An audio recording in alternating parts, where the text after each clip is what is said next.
तो दोस्तों, एक और नया दिन और मैं बलजीत परमार हाजिर हूँ एक नई कहानी, एक नया किस्सा लेकर। 2 दिन पहले हमने बात की थी प्रसाद पुजारी, जिसको हांगकांग चाइना से वापस लाया गया। लेकिन इसके पहले भी बहुत सारे लोगों को लाने में दिक्कत आई। ये दिक्कतें क्यों आती हैं और कैसे लोकल पुलिस और हमारी एजेंसीज उनको टैकल करती हैं। बहुत इंटरेस्टिंग किस्से हैं। सबसे ज़्यादा इंटरेस्टिंग किस्सा है रवि पुजारी का। प्रसाद पुजारी से याद आया, जब ये किस्सा हमने किया तो मैंगलोर से हमारे सोर्सेज के बहुत सारे फ़ोन आए, कर्नाटका से वकीलों के भी आए, कुछ बिजनेसमैन, कुछ पत्रकारों ने भी हमसे राब्ता साधा और बताया कि कैसे रवि पुजारी को सेनेगल से लाया गया था। बहुत पेचीदा केस था, बिल्कुल उसी तरह का पेचीदा केस जिस तरह का पाकिस्तान से गए बैंकॉक में छोटा राजन को मारने वाले उस किलर का था। वो किस्सा भी आपको थोड़ा सा सुनाएंगे। सबसे पहले चलते हैं रवि पुजारी। प्रसाद पुजारी के जिक्र से शुरू हुआ रवि पुजारी का किस्सा। जो सब के सब पुजारी बाहर बैठ के खंडनी मांगते थे। हमारे सूत्रों ने कर्नाटका से कुछ ऐसी अंदर की बातें बताई जो हमें पता नहीं थी, और मुझे ये कहने में कोई शर्म नहीं है कि कुछ अंदर की बातें हमेशा सब लोगों को मालूम नहीं रहती हैं। हुआ कुछ ऐसे कि कर्नाटका में एक बड़े ज्वेलर के बेटे का कत्ल कर दिया रवि पुजारी ने। करवा दिया, ये तो बाहर बैठा था, करवा दिया। और उसमें शायद करने वालों में इसकी टीम के कुछ मेंबर थे जो इसने लोकल चुने थे वहाँ से। पहले उनसे बहुत बड़ा अमाउंट मांग रहा था, 2 करोड़ रुपए मांग रहा था। नहीं दिया तो ज्वेलर के बेटे को मरवा दिया। और तभी तक ये बराबर किसी को पता नहीं था कि वो कहाँ से ऑपरेट कर रहा है, क्योंकि इंटरनेशनल कार्ड्स जो इस्तेमाल करता था फ़ोन करने के लिए, वो कभी कहीं का होता था और कभी कहीं और का होता था। तो उस शख्स ने इसकी अपने खर्चे से पूरी जानकारी हासिल करने की कोशिश की। ढूंढते ढूंढते उसको वो शख्स सेनेगल पहुंच जाता, जहाँ जाके अपने सोर्स से इसकी खबर निकालता है कि क्या करता है, कहाँ रहता है। उसके बाद पूरी जानकारी एजेंसीज को दी जाती है। हालांकि सेनेगल इंटरपोल का मेंबर है, लेकिन इंटरपोल का नोटिस जारी होने के बाद भी सेनेगल पुलिस ने रवि पुजारी को अरेस्ट करने की कोई कोशिश नहीं की, बल्कि उसको बता दिया कि तुम्हारे नाम का इंटरपोल नोटिस भारत सरकार ने हमें भेजा है, तुम इसकी प्रिकॉशंस ले लो। तो रवि पुजारी एक लोकल कोर्ट मूव करता है वहाँ, जिसमें कहता है कि मैं सेनेगल का नागरिक हूँ, मैं रवि पुजारी नहीं हूँ, मेरा नाम एंथनी फर्नांडिस है, मैं बोनाफाइड सिटीजन हूँ सेनेगल का। तो केस शुरू हो गया। अब सेनेगल का सिटीजन है, सेनेगल का पासपोर्ट है। सेनेगल आपको बता दें अफ्रीका में एक छोटा सा कंट्री है, बहुत ही बैकवर्ड। उस एरिया में सबसे ज़्यादा जो जीडीपी कम है, कम से कम वो सेनेगल की। असल में जब छोटा राजन पकड़ा जाता है तो रवि पुजारी अपना गैंग बनाना, ऑपरेट करना शुरू कर देता। तो सबसे पहले ये बुर्किना फासो जाता है। ये कंट्री भी सेनेगल के नज़दीक है, ये भी छोटा सा कंट्री है। नाइजर, माली, ये 3-4 कंट्री उसके आसपास हैं। बुर्किना फासो एक ज़माने में फ्रेंच सरकार की कॉलोनी हुआ करती। 200 साल से ज़्यादा फ्रांसीसी लोगों ने वहाँ पे हुकूमत की। हालांकि कुछ लोग वहाँ अंग्रेज़ी बोलते हैं, लेकिन पूरा कामकाज फ्रांसीसी, फ्रेंच भाषा में होता। लोगों की अपनी कबीलों की अपनी भाषा भी है। लोकल अफ्रीकन भाषाएं बहुत हैं, हमारे हिंदुस्तान की भाषाओं की तरह हर कंट्री में अलग किस्म की अफ्रीकन भाषा बोली जाती है।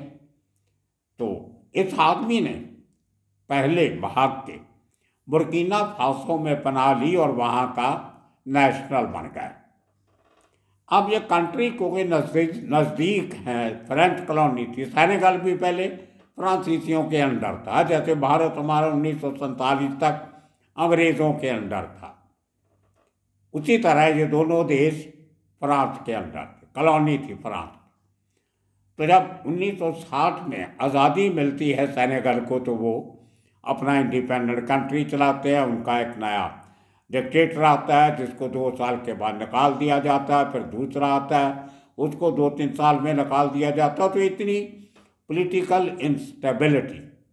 लेकिन अभी 4 साल से कुछ लीडरशिप वहाँ की चेंज हुई है। उन्होंने सड़कें, रेल, पुल, स्कूल, कॉलेज बनाना, एजुकेशन कंपल्सरी कर दिया। नए रूलर जो आए हैं, थोड़ा सा उस देश का सुधार होने लगा है, लेकिन पहले बहुत बुरा हाल। करप्शन इतनी थी कि पैसा दे के अब कुछ करवा लो, क्योंकि लोगों के पास तो पैसा था ही नहीं। तो इस आदमी ने क्या किया, बुर्किना फासो में बैठ के जो पैसे कमाए, लोगों से फिरौतियाँ मांगी, इसने अपने पूरे परिवार को वहाँ बुला लिया, अपने बेटे बेटियाँ, बीवी, पत्नी, सबको बुला लिया और सबके सबको बुर्किना फासो की सिटीजनशिप ले लिया इसने पैसे दे के। बहुत सी कंट्री है दुनिया में ऐसे जहाँ पे आप पैसा दे के सिटीजनशिप ले सकते हो, आपको उस कंट्री का पासपोर्ट मिल जाता है। उनमें से बुर्किना फासो और सेनेगल एक हैं, और कैरेबियन में बहुत सारे कंट्रीज हैं जहाँ पे आप पैसा दो और सिटीजनशिप ले लो। जैसे मेहुल जो डायमंड का डीलर मेहुल चोकसी, उसने कैरेबियन में एक छोटे से टापू की सिटीजनशिप ली हुई है। ऐसे बहुत से छोटे छोटे टापू हैं। बर्मा के उस तरफ सिंगापुर साइड, न्यूजीलैंड साइड में भी छोटे छोटे कंट्रीज हैं, समुद्र के अंदर टापू हैं। वहाँ पे भी पैसा दे के आप जाके कभी भी अपनी सिटीजनशिप ले सकते हो। बहुत से क्रिमिनल ने ली हुई है, और ये पहला क्रिमिनल नहीं था जिसने इन अफ्रीकन कंट्रीज में जाके सिटीजनशिप ली। इसके साथ लगते जो बड़े कंट्रीज हैं, कीनिया, वहाँ जाके बड़े लोगों ने सिटीजनशिप ली थी, पैसा दे के ज़मीन खरीदी, प्रॉपर्टी खरीदी और वहाँ की सिटीजनशिप ले ली। यूरोप के बड़े देश भी पैसा लेके सिटीजनशिप देते हैं, जैसे ग्रेट ब्रिटेन। वहाँ भी आप कुछ अच्छा खासा अमाउंट दो, इन्वेस्ट करो, तो आपको सिटीजनशिप मिल जाती। तो लेकिन उसके बाद क्योंकि बुर्किना फासो में कोई काम इतना अच्छा चल नहीं रहा था, बहुत ही गरीब देश है, तो इस आदमी ने कुछ साल पहले अपना बेस बदल के सेनेगल आ गया। और सेनेगल में आपको बता दें, जो हमारे सूत्रों ने खबर दी, वहाँ पे बिहार, आंध्र प्रदेश, बेंगलौर, मुंबई, उत्तर प्रदेश, यहाँ के बहुत सारे वांटेड क्रिमिनल सेनेगल में रहते हैं।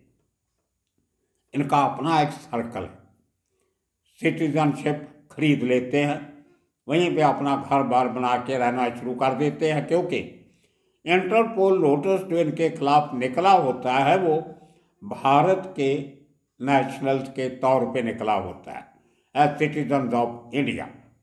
और जहाँ पे जब उन कंट्रीज में नोटिस जाता है, तो वो कहते हैं ये आदमी, इस नाम का आदमी हमारे पास कोई नहीं है। बिल्कुल उसी तरह जिस तरह पाकिस्तान कहता है कि हमारे पास दाऊद इब्राहिम, टाइगर मेमन नाम का कोई आदमी नहीं है, तो वहाँ पे लोगों ने दूसरे नाम से पाकिस्तानी पासपोर्ट बना के वहाँ की सिटीजनशिप ले ली।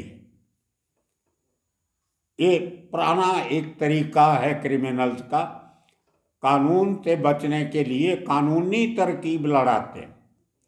तो अब जब इंटरपोल का नोटिस जाता है, तो ये आदमी अपील कर देता है निचली अदालत में, रवि पुजारी।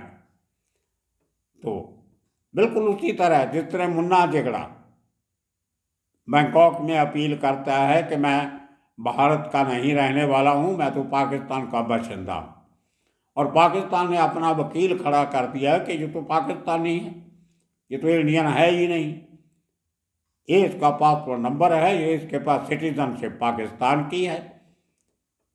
अल्टीमेटली उसी बेस पे मुन्ना झिंगड़ा की जो कस्टडी थी वो थाईलैंड कोर्ट ने, बैंकॉक कोर्ट ने पाकिस्तान को दी, इंडिया को नहीं दी। तो कई बार इतने सबूत होने के बावजूद भी ये लोग, क्योंकि इनका पासपोर्ट दूसरे कंट्री का होता है, इसलिए वहीं के होके रह जाते हैं। लेकिन अब भारत सरकार डिप्लोमेटिक लेवल पे सेनेगल से बात करती है कि रवि पुजारी, इसने अभी कोई भी पासपोर्ट बनाया हो, नाम रखा हो, लेकिन असल में ये भारत का रहने वाला है और 200 से ज़्यादा करीब केसेस इसके ऊपर चल रहे, कत्ल के, अटेम्प्ट टू मर्डर के, फिरौती मांगने के, एक्सटॉर्शन के, ये वो, किडनैपिंग, इस किस्म। लेकिन वहाँ की सरकार ने बोला हम कुछ नहीं कर सकते, ये हमारा सिटीजन है, क्योंकि इसने पैसा दे के सिटीजनशिप खरीदी थी। अब भारत सरकार की कोशिशें नाकाम हो रही थी, 1.5 साल हो गया, कानूनी कार्रवाई चल रही है, रवि पुजारी को वापस लाने का माजरा पूरा नहीं हो रहा है। तो फिर कर्नाटका में एक मीटिंग होती है बंट कम्युनिटी की। ये कर्नाटका के लोग जो शेट्टी, दूसरे सारे बला के एक ही कम्युनिटी के लोग हैं, वो सब जिसके बेटे को मारा गया था, वो एक फंड इकट्ठा करते हैं। कहा जाता है कि 5 करोड़ रुपया इकट्ठा किया उन्होंने, और वो 5 करोड़ किसी तरीके से सेनेगल पहुंचाया गया। जिसके बेटे को मारा था वो आदमी फिर सेनेगल जाता है और साथ में कर्नाटका की पुलिस को लेके जाता है, क्योंकि हमारी एजेंसी जो CBI वो एक तो शॉर्ट स्टाफ है, एक उनको लगता था कि इतने सालों से कोशिश कर रहे हैं, कोर्ट में केस चल रहा है, तो ये आदमी वापस नहीं आएगा। अब देखिए, लोअर कोर्ट से ये आदमी केस हार जाता है, लोअर कोर्ट कहती है कि इसको भेज दो, लेकिन ये सेनेगल के सुप्रीम कोर्ट में अपील करता है। अब सुप्रीम कोर्ट में अपील चल रही थी जब कर्नाटका की पुलिस और कुछ चुनिंदा बिजनेसमैन कर्नाटका के सेनेगल पहुंच जाते वीज़ा लेके, और बड़े तरीके से वहाँ के लोगों से, वकीलों के थ्रू उन्हीं लोगों को पैसा ऑफर करते हैं जिन लोगों ने इससे पैसा लेके रवि पुजारी से इसको सिटीजनशिप दी थी। जितना पैसा इसने दिया था उससे डबल पैसा देके ये लोग कहते हैं कि आप पैसा रख लो, लेकिन इसकी सिटीजनशिप कैंसिल करो और इसको हमें लेके जाने दो, इसने बहुत जुल्म किए हैं भारत में। और अब देखिए, सुप्रीम कोर्ट का फैसला आने के पहले ही वहाँ की पुलिस ने और सरकार ने इस आदमी को कर्नाटका पुलिस के हवाले कर दिया। ये पहली बार हुआ जब एक आदमी को CBI नहीं, हमारी रॉ नहीं, हमारी IB नहीं, एक लोकल पुलिस लेके आती है और वो सीधा सेनेगल से वाया पेरिस, वाया फ्रांस, उसको सीधा बेंगलौर एयरपोर्ट पे लेके जाते हैं और वहाँ से उसको बाद में मुंबई की पुलिस लाती है। हालांकि उसके मैक्सिमम केसेस 200 में से मुंबई में थे, महाराष्ट्र में थे। महाराष्ट्र पुलिस नहीं गई क्योंकि वो तालमेल जो कन्नड़ लोगों का आपस में था वो कर्नाटका की पुलिस के साथ ज़्यादा था। एक ही भाषा बोलते थे सब करके, आपस में तालमेल बना लिया उन्होंने, पैसा इकट्ठा किया और जिस पैसे के बलबूते पे रवि पुजारी सेनेगल में बैठा था, उसी पैसे के बलबूते पे उसी के साथ ही उसको सेनेगल से वापस ले आने में कामयाब हो जाते। तो ये एक बहुत बड़ा कदम था। यहाँ पे कम्युनिटी की दाद भी देनी होगी कि उन्होंने इकट्ठे होके एक क्रिमिनल के खिलाफ मोर्चा खोला। उनको पता था कि इसको सज़ा दिलवानी है तो वो हिंदुस्तान में मिल सकती है, बाहर बैठा रहेगा तो कहीं कभी आएगा नहीं। अब देखिए, ये कितने शातिर लोग होते हैं जो अपनी जान बचाने के लिए अपना दीन, ईमान, धर्म, नाम सब बदल लेते। और रवि पुजारी के 15-20 लाइसेंस हैं। जिस नाम का पासपोर्ट इसने बुर्किना फासो में बनाया था, उसी नाम, उसी पासपोर्ट पे उनकी दोनों देशों की आपस में अंडरस्टैंडिंग है कि उनका नागरिक एक दूसरे देश में बिना वीज़ा के आ जा सकता है। जैसे हमारा और नेपाल का संधि है, बिना पासपोर्ट के हम नेपाल के लोग यहाँ आ सकते हैं, हमारे लोग वहाँ जा सकते हैं। तो इसी किस्म का उनका आपसी तालमेल है। तो बुर्किना फासो इसने इसलिए चुना कि वो सेनेगल से भी ज़्यादा गरीब देश, तो वहाँ की सिटीजनशिप लेनी कम पैसे में इसको मिल गई। पैसा कहाँ से आया आपको पता, जो फरौतियाँ मांगता था उसी का पैसा हवाला से ट्रांसफर करवा के इसने वहाँ की सिटीजनशिप और पूरे परिवार के नाम क्रिश्चियन वाले रखे हुए थे। बीवी का नाम मरियम, दूसरे बेटे का नाम कुछ और, बेटी का नाम और अपना नाम एंथनी फर्नांडिस। वो अमिताभ बच्चन की फिल्म थी यार, उसमें अमर अकबर एंथनी, उसमें से शायद ये प्रभावित हुआ होगा और अपना नाम उसी किस्म का रख लिया जो याद रहे, कहीं भूल नहीं जाए। कोई पुलिस वाला पूछे आपका नाम तो उसको याद रहना चाहिए मेरा नाम क्या है, क्योंकि वो असली नाम तो है नहीं उसका। जैसे अपने कंप्यूटर के कोड वर्ड होते हैं, हम लोग ऐसा कोड रखते हैं जो हमें याद रहे, कहीं भूल नहीं जाए। तो इसी तरह से लोगों को अपना नाम भी याद रखने में दिक्कत होती है, तो एक पॉपुलर नेम वो रख लेते हैं, कोई उल्टा सीधा नाम नहीं रखते जो सोच के बताना पड़े। तो अल्टीमेटली वो लोग इसको लेके आने में कामयाब हो जाते हैं। इसी तरह बहुत बड़ा हिस्सा वो कम्युनिटी जिनका नुकसान प्रसाद पुजारी ने किया था और बड़े तरीके से छुप के चाइना में रह रहा था, फिर हांगकांग में आ गया, हांगकांग से पता लगा, तो कम्युनिटी अपने लेवल पे बहुत सारी इंफॉर्मेशन इकट्ठी करती है जो बाद में एजेंसीज को दे दी जाती। इसी तरह खालिस्तानी एक्टिविस्ट जो कनाडा में वैंकूवर में कत्ल होता है, निज्जर, हरदीप सिंह निज्जर, वो भी कनेडियन रेसिडेंट था, गया था पंजाब से, लेकिन वहाँ रह के उसने सिटीजनशिप जो थी वो कनाडा की ले ली थी और उसका पासपोर्ट जो है वो कनाडा का है। इसलिए कनाडा ने इतराज़ किया था कि भारत की एजेंसीज हमारे देश में दखल दे रही हैं और हमारे एक नागरिक को मार दिया। तो ये बहुत सारे हथकंडे होते हैं जो ऐसे लोग अपनाते हैं अपने अपने देश में क्राइम करके दूसरे देश में जाके बड़े तरीके से वहाँ की नागरिकता लेते हैं। जहाँ तो ह्यूमन राइट्स का इशू होता है वहाँ पर वो इसको बना देते हैं कि हमें भारत में सुरक्षा नहीं है, हमारी जान को खतरा है, तो लोकल सिटीजनशिप ले लेते हैं, वहीं का पासपोर्ट बना लेते। और दूसरे लोग हैं अंडरवर्ल्ड के जो क्रिमिनल हैं बेसिकली, वो सब दूसरे देश में पैसे के जोर पे सिटीजनशिप लेते हैं या ऐसा पासपोर्ट बनाते हैं जो एक कंट्री का किसी का जिसकी मुक्कत हो, दूसरे कंट्रीज में कई कंट्रीज में आने जाने के समय प्रायर वीज़ा लेने की ज़रूरत ना हो, जैसे Australia, England, America, in country के, न्यूजीलैंड के, सिंगापुर, इनके पासपोर्ट के लिए आपको दुनिया के बहुत सारे कंट्रीज में वीज़ा लेने की ज़रूरत नहीं होती। इसलिए ये लोग इस किस्म के कंट्रीज़ के पासपोर्ट बना लेते थे। हेरा फेरी तो हर जगह चलती है, तो मैनेज करते थे अपने लिंक्स के थ्रू, जो एक ताना बाना बुन के रखा था। तो ये इन लोगों का काम, और अल्टीमेटली रवि पुजारी को भारत लाया गया। आज वो कर्नाटका ये जेल में है। मुंबई में कितने केसेस हैं उसको लाया जाता है, तारीख पे भुगताया जाता है, लेकिन वापस फिर कर्नाटका भेजा जाता है। अब वो लोग जिन्होंने करोड़ों रुपये खर्चे इसको सेनेगल से वापस लाने के, उन्होंने वकील भी अच्छे तकड़े करके रखे हैं इसके खिलाफ अदालत में बहस करने के लिए।